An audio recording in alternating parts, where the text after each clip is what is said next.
Hey everybody, welcome back to Middle of the Res Road. Today we have a special guest, Kenny Budrow, and also we have Joel with us along with Ricky. I just want to start off by saying welcome, Kenny, and I want to know everybody's plans for the weekend here coming up. Okay, I got plans. We're gonna go watch the Fond du Lac boys junior varsity and varsity team play tomorrow. I heard they're legit, as they usually are every year. And then Sunday, our youngest has a couple games, so I'm not sure where she's playing. But other than that, the Chiefs play on Saturday as well. I got 20 on the Chiefs. Oh, ooh, big spender. That was just the first bet. Oh, the other ones at your They're coming, discretion. yeah, they're coming. Okay. That's the only one I could say on air. This is your, third or fourth episode now? Third episode here at the Middle of the Res Road. I got to ask, The Dynasty. are you as nervous as the first time? No, I don't really let the nerves get to me. It's like I'm pretty prideful at talking. So it's like I actually act, sometimes I got to shut myself up, because I talk too much, and it's like I find comfort with it, especially, like being right here with you guys, it's like it's a lot easier, we get to, communicate together. So it's a lot easier to talk with you guys. It's good medicine, brother.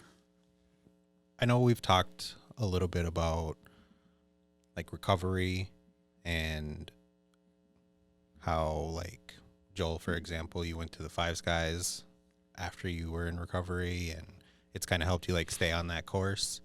But I kind of want to know like the beginning stages of going into recovery. So I figured if you guys don't mind, I'd want to kind of ask you guys some of those questions, because I know you both are in recovery and you guys hold meetings and just doing awesome stuff for. Yeah, like that's a lot of service work is involved with staying sober today, staying in recovery, I should say. But like I was one of those people that had to keep just doing it, just keep doing it and keep failing and keep, it was a very hard, repetitive cycle that I went through for years and years, from a teenager in high school or,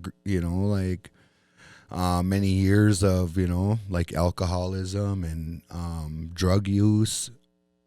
That led to, bad relationships, emotional, mental health, traumas, a little bit of everything, if I wasn't the one being abused or, if I wasn't abusing myself, it's like I was doing it to someone else. That's just how addiction worked. And it wasn't always directly, it was indirectly, so it could be, and what I wanted someone to do for me or how I wanted to treat people, how I wanted to be seen by people, that was always like the complex that I had growing up is I wanted to be the center of attention. I wanted to be the person that everybody wanted something from, and that keeps you sick for a long time. And then I learned about selling, not only using, but selling, and for many years, and I was really good at that. I was really good at the hustle of it, and that was a huge addiction in itself. And always being a good speaker, always being able to persuade people to do what I wanted them to do, that was always a huge thing. So when I got into recovery, after 25 years of drug abuse and alcoholism and just different types of I'd say addictions, different types of addictions, it's like I had to take a good look at that, and I had to get in trouble. I had to jump the hoops. I had to do all the things that, to stay out of prison. I had to jump the hoops. I had to make good decisions, and and they weren't always good. I was in recovery for a few months. I'd fall, lose it all, come back. So it was like a constant learning. Like that I had to do, and I like doing things the hard way. Like always have. That's just the way it is. Like I've always did things the hard way, and the last time I ended up in jail around 2018. 2018, I lived on my reservation, and that's where the tumble effect just started. I started just, I guess, learning is what I say, like learning by what I was doing wrong. And that kind of just continued. And I overdosed on heroin on January 3rd, 2019. And that's the last time I ever used heroin. That made me realize that my life is important. Like coming out of it, and all these paramedics and all these people around me. And only thing I could feel was shame, regret, guilt, trauma, just a little bit of everything. I was like, am I that selfish where I wouldn't even been able to say, I love my daughter one last time. I love my daughters, or, I love my family, my mom, my brothers, like all my relatives, all my friends. I was that selfish where I wouldn't have been able to say I love them one last time, and that opened up huge doors in my mind. It's like I turned myself in on January 6th, 2019. My sober date is January 7th, 2019. And when I went to jail, I just realized that how am I going to help anyone outside of these walls? And when I sat there in jail for that short period of time, I came to a conclusion that I needed to help myself.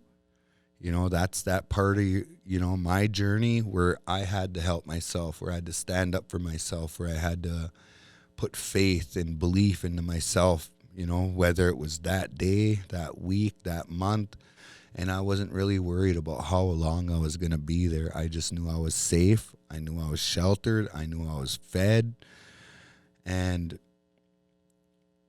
I knew I was alone, but when I thought about that, I was like, I did this, so I had to be responsible for myself and acknowledge that. Those were your decisions that you made. And Yep. And that, like a lot of feelings come with that, and I just, like I had to just let it all go and live in the moment. I learned how to live in the moment as soon as I got the opportunity. I went to treatment and I left it all out there, everything. It's like I cried, I felt, I was emotional, I was, everything just hit me like a ton of bricks, within that first 90 days of being clean, like everything, and crying during commercials and stuff, when you finally give yourself the right to feel all the emotions that you've been holding back. And being a certified tough guy, street guy, homeless guy, and all the things that we as men, the labels that we put on ourselves, instead of the scared guy, the embarrassed guy, the shameful guy, the guilty guy, of all the things that, we put ourselves through, and our family members. Joel's got his baby. I've met her. She's a beautiful young lady, and I got nieces, and I got 3 girls of my own, and my sweetie, my sister. All the things that will never turn their back on us. Regardless of how many times we come and go out of their lives. And you finally get sick of that. When I first started my addiction, I wasn't the best at it. It's like recovery. You got to come back and sober up and heal up or whatever, get your mind right, and then you got to go back there and try that again to see if I did this right, or, and it's like Joel said, man, we always want to be the tough guy, the cool guy, the witty guy, the handsome guy and the guy that everybody needs when they need something. But that gets old, man. You get tired, you get lonely, and you get uncomfortable with who you are as an individual, and that's where I was. I started my addiction because it was a little bit of peer pressure, and then I started to like it. I started to like the way it made me feel, the adrenaline rush, and then it made me quick-witted and a little bit funnier and a little bit happier. But the crash was something else that I've never really experienced, or whatever, the withdrawal, whatever, and I remember when I started my addiction, it was off pills, and I think I got like a toothache or something like that, man. Or no, I was in federal prison, and I twisted my back, and the guy gave me Percocets. I didn't know what a Percocet was, and his brother was like, "Man, how'd you do that? He gave you the good stuff," and I was like, "I don't know what that was." And then when I would go to the med call and get it, when it kicked in, I was like, "Man, where these been?" Whatever, And so that's where it started, and then when I got out, I was on parole, of course, or whatever, and being the individual I was on ISR, that's intensive supervised release, where you got I had a Fed guy, and then I had 6 guys that were in the ISR department. So I was being jerked in all different types of directions, whatever, man. And then that in itself, when you don't know how to handle responsibility of being a productive citizen, you just cut the bracelet off, or you stop calling these guys or whatever, and then you just go back out, and you're not any better than when you come back. Because when you come back, you're fresh from learning all this new stuff, but you don't know how to use it because you've never put all this stuff that you learned into play. You just revert back to the old ways. Go back out being homeless and scared, and then hustling to be high, and then hustling to stay a night, or hustling for this or hustling for that. And in my case, I made people expendable. If you didn't want it, somebody else did. If you didn't want to go in this store and get me this pair of shoes, well, I know your buddy, he likes to be high, so I'm going to give him a little bit less than I gave you. I'm going to say, man, he's like, you're getting more than he got, whatever. And that's the way it is, man, being manipulative and being good at that. But deep down inside, knowing that's not how you're supposed to treat anybody, man. And I made it easier on myself by not necessarily using my people. I would use somebody else that was non-native, and then I would make myself feel a little bit better. Well, I'm not using my brothers or sisters for this. But still, that individual that was taking the risk is somebody's son, daughter, brother, sister, best friend, niece, nephew, cousin. And then you go through time, and then once you get caught, like Joel said, man, I was never really mad at anybody that was in jail. Doctors or hospitals need doctors. Zoos need zoologists. Jails need jailers. Say, for instance, Joel didn't put me there. I did. I didn't call my probation officer. I didn't check in, or I didn't do this. I didn't do that. So there's no reason for me to be angry at anybody except the man in the mirror, because he's the one that caused all my where I'm at. But at the same time, like Joel said, I was safe. I was going to get some rest. I needed to spend a little time in here and to figure out where I needed to be, where I wanted to be, where I had to be. I got shelter, 3 hots and a cot. And for a long time I was okay with it. During the end of my career as an addict, I mean, I'll always be an addict. But as a criminal, I knew that I was going to be okay because, nobody had to worry about me. They knew where I was at. They knew I was going to be fed and bathed, and I had a place to stay for the night. But as an individual who was trying to kick that habit and get into the new life, that's like being born again, man. I had to learn how to talk to a female or a male without being vulgar or disrespectful, because some of us are fluent in cuss.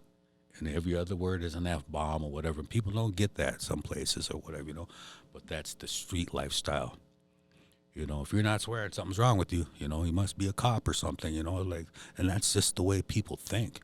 and that's a lifestyle that, like Joel said, we get there's a addiction in that in itself, just the hustle itself of, copping a big bag and then, man, bagging it up and then knowing what we're going to do with it and all that stuff, that's an addiction in itself, So it took a while, because I would come into recovery and then, like, man, is this it? And then go back out, whatever, and then I'd be out there, like, man, this is it?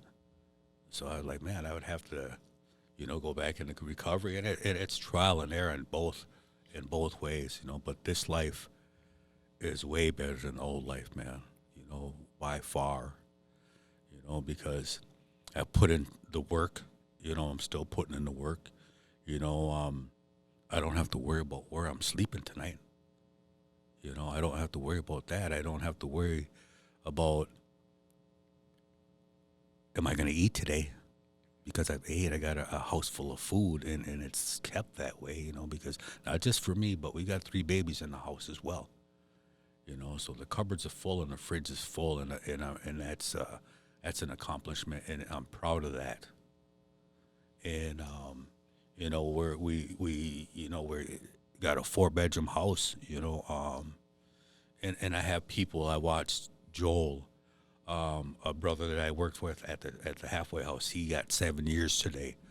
A brother that I also work with, he got 8 years last week. And I'm watching these guys. Colin Cash, it's a big part of my recovery. I met him.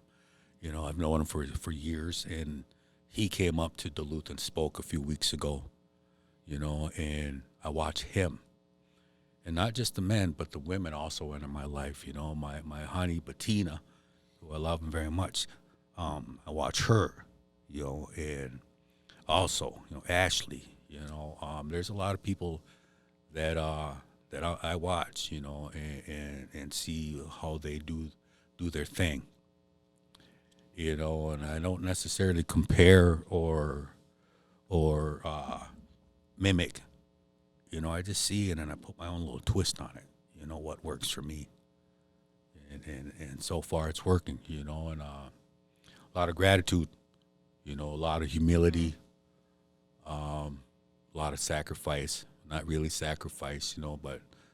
It felt like a sacrifice. At first it did, yeah. At first it did. Now it's just like riding a bike, brother. It's like riding a bike. It's like breathing. It's just something you do without not even knowing that you're doing it. How long have you been in recovery for? It's like, I don't know, 30 months, something like that. 30 months. Nice. It's going to be 3 years in a couple months, yeah. Congratulations. Yeah. Thanks. That's huge. Absolutely. Yeah, it's I have my family. I have a lot of people in my, not just recovery family, because Joel's my brother, and other people that we go fellowship with, we're a big family, and when we show up at these restaurants after a meeting, man, there's like 8, 9, 10, 12, 14, and we're deep and we're loud and we're laughing, and sometimes they look at us kind of crazy, but we're all sober, man. Yeah, We're like sober. we get that a lot. Like, So how are you guys sober? You guys have the most fun out here, and it's like it's just that's the fellowship. Having good company. That's Absolutely, what, yeah. connection. Yeah, like feeling comfortable with the people you're around. And that's how we keep it. We stay around good people. That's, it's like I gotta stay around good people. It's whether it's a phone call, whether it's a message, whether it's one of Kenny's memes on Facebook. Like he does have some crazy ones on there. So yeah, I just laugh at him. And it's just all about, to me, making someone smile. And my job, this young lady came in today. It's an older couple, and we get the regulars, and she's like, they came in today, and I was like, I'm the host with the most, and then I bring them the water and the coffee. I say, hey, how you guys doing? Whatever, and she's like, I'm doing well, And she's like, how are you? And I was like, I can't complain, ma'am. I can't complain at all. And and she was like, "You always seem so good." And I said, "Well, I woke up today for one." I said, "My heart's beating." I said, "I'm doing a job that I love." I said, I get to work around people that I vibe with, that I enjoy." I said, "I have a roof overhead." I said, "What's to complain about, ma'am?" I said, "My children are taken care of." I said, "They're in school. They're doing well." I said, what do I have to complain about?" And she said, "That's what I'm talking about right there. Here's a $5. Yeah, here, where's the free food? Here's a $5 for you." But gratitude and humility and honesty is huge. You know, because being a man, there's certain questions you got to ask yourself sometimes.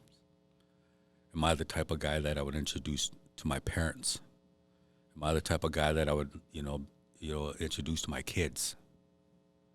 Leaving my house alone. And if you have, the answer no to any of them questions, well, you got to dig a little deeper and find out why you said no to that question. Because and I did, and it's hard looking at yourself sometimes, man, when you're all those labels, when you know that you consider yourself. And all you got to do is just be compassionate and human, man. That's it. People are going to make mistakes.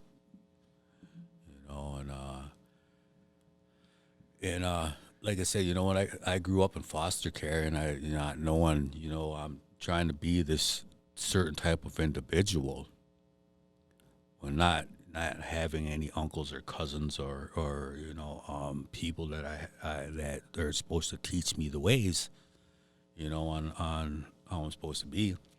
I was lost, lost and hurt because I grew up in foster care. My mom was killed from domestic, violence when we were 4, 5, and 6. My little brother and my older sister, and I had such hatred towards her, because she left us with strangers, and then she left us, with no goodbye. So there's no closure there. And it's just that, that I always think of, like, and then you start to say things to her, about her, and none of them ever good. None of them ever good, and so, and anybody that kind of had any kind of love or, compassion towards me or whatever, and you're going to meet people in this life that you're just on a level with, spiritual level.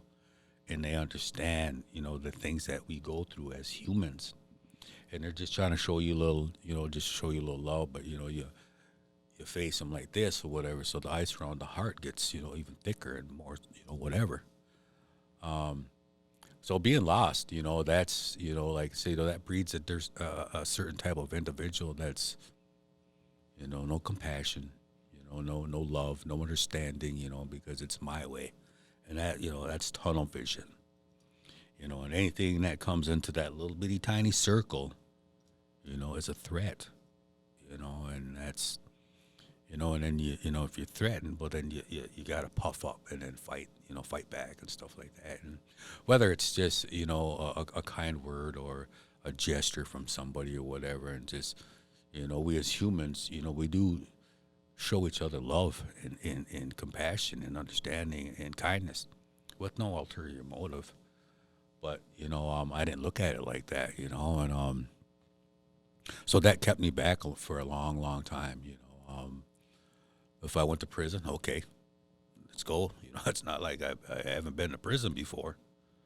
But one of the ladies that I met in prison, she told me years ago, man, she said, "You are a very bad individual, because you not only victimize and hurt people to get here among society's worst of the worst, you victimize these people.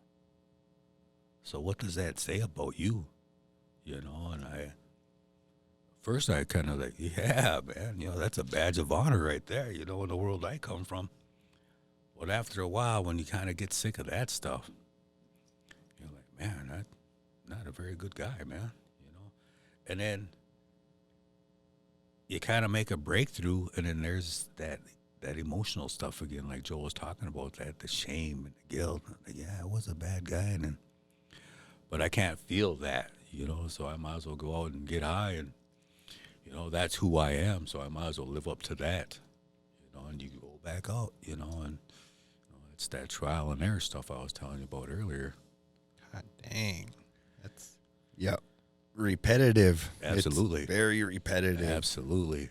And I think we're always both pretty good at that, is hurting ourselves through decisions, Sure. Like that's how it is, and that's how addiction works. I mean, and like where I feel the worst is the people that never figure it out, the people that never reach out for help, the people that never seek anything different. Like that's where my heart's at today, is like those people that feel that there's no other way but the way they're living right now, and me and Kenny are proof, we're proof that something clicked, something worked, I mean, we've been through tough things, very tough things, but it's like we acknowledge that too. Yeah. And we share that openly because we know what we know what the bottom looks like. We really do, It's like, and I be sure to share that with my daughter. With and I really like what Kenny said about like, would you introduce that person to your kids? Would you introduce that person? And I've thought about that actually. Like, would I be the kind of person I'd want to see my daughter with? And I was like, today, yes.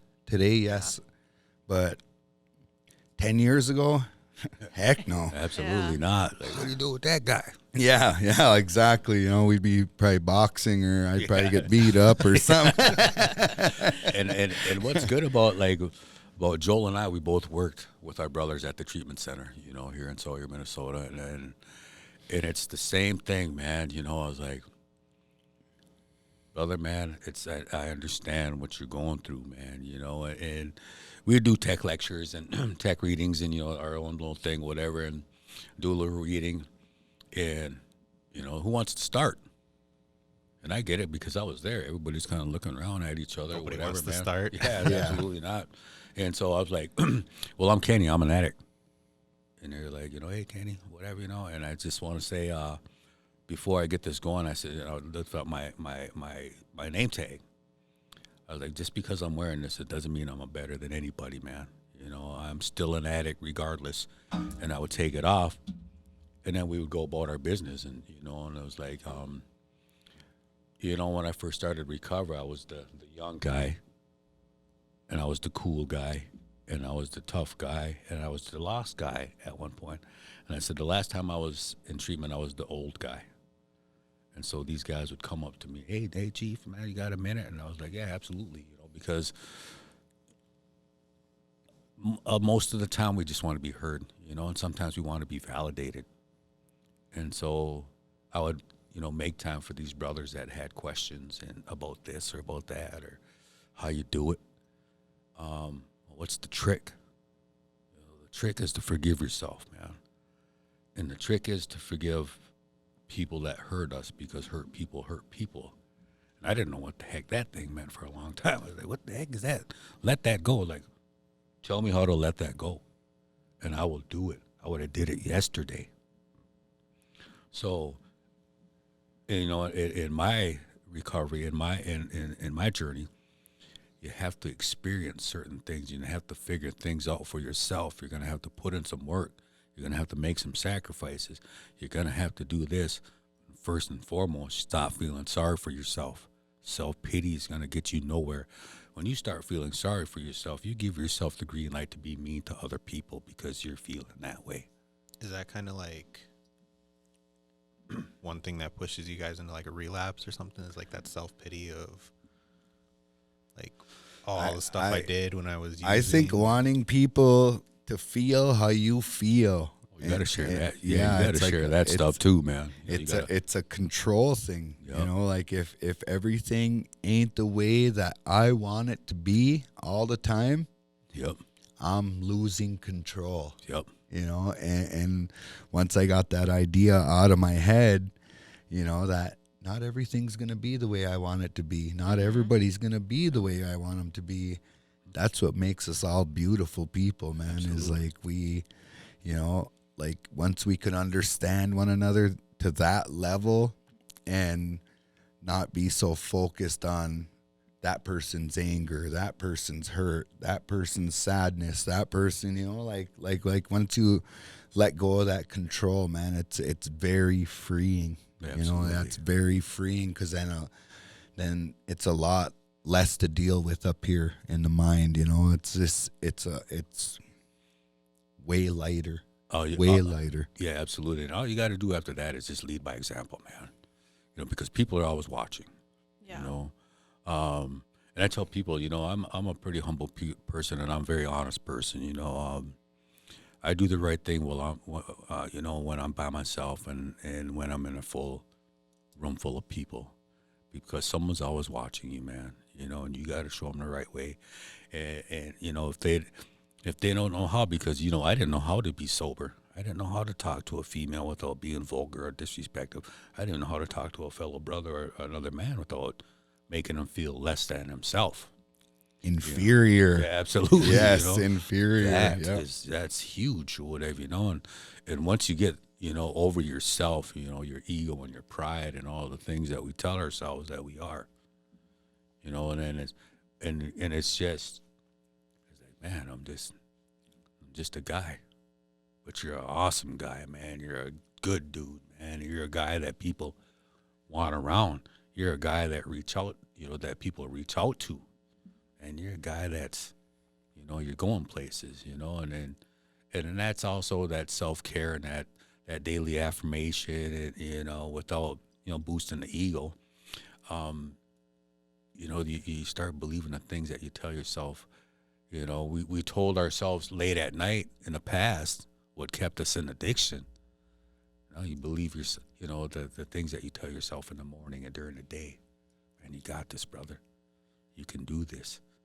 And that's the good stuff right there, man. And that's what keeps you going, man. The compliments. Absolutely. Yeah, like, and that's where I had to humble. Well, and I don't like using the word humble, because, like when I use the word humble, it actually, that's very prideful to have to even say humble, but it's like, I just got to understand in my own mind, when I get a compliment, that ain't to raise the me up in the air and to think I'm any better than anybody. It's just, coming into recovery, I was a very, very judgmental person. Like, even people that had years before me, it's like, look at how much better than everybody they are, and that's how I thought, that was my addict mind thinking. And,